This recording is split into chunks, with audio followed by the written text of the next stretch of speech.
महाभारत के कर्ण, अर्जुन, भीम और दुर्योधन का वर्णन बहुत ही अद्भुत है।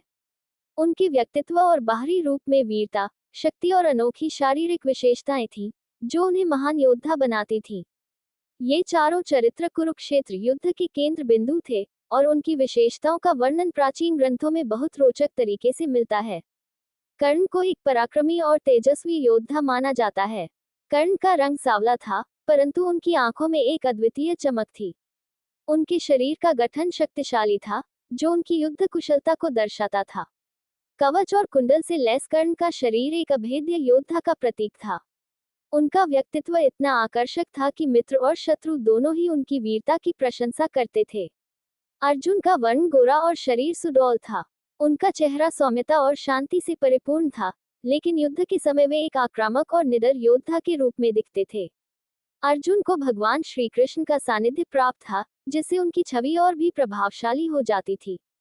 उनके धनुष, गांडीव को हाथ में उठाते ही उनकी महिमा बढ़ जाती थी और उनकी युद्धकला का प्रदर्शन अद्वितीय हो जाता था। भीम का वर्णन उनकी विशालकाय काया से ही किया जा सकता है।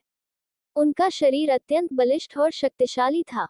उनके हाथ, पैर, छाती और मांसपेशियां इतनी मजबूत थीं कि दुश्मन उन्हें देखकर ही हिल जाते थे। भीम का चेहरा गुस्से और दृढ़ निश्चय से भरा रहता था। उनका आक्रामक रूप और ताकत युद्ध में किसी को भी परास्त करने के लिए पर्याप्त थी। उनकी शक्ति का ऐसा प्रभाव था कि केवल उनकी दहाड़ ही दुश्मनों के मन में भय पैदा कर देती थी। दुर्योधन, कुरु वंश का सबसे प्रभावशाली योद्धा और कौरवों का नेता था।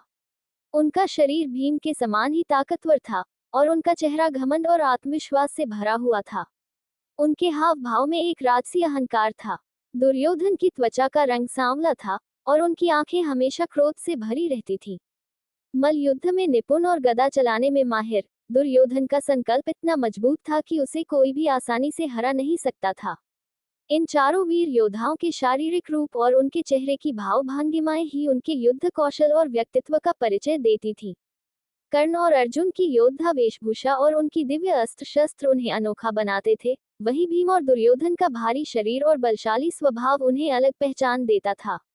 उनके इस विशेष स्वरूप और अद्वितीय गुणों की वजह से आज भी इन योद्धाओं का सम्मान किया जाता है, और उनकी वीरता का स्मरण हर युग में किया जाता रहेगा।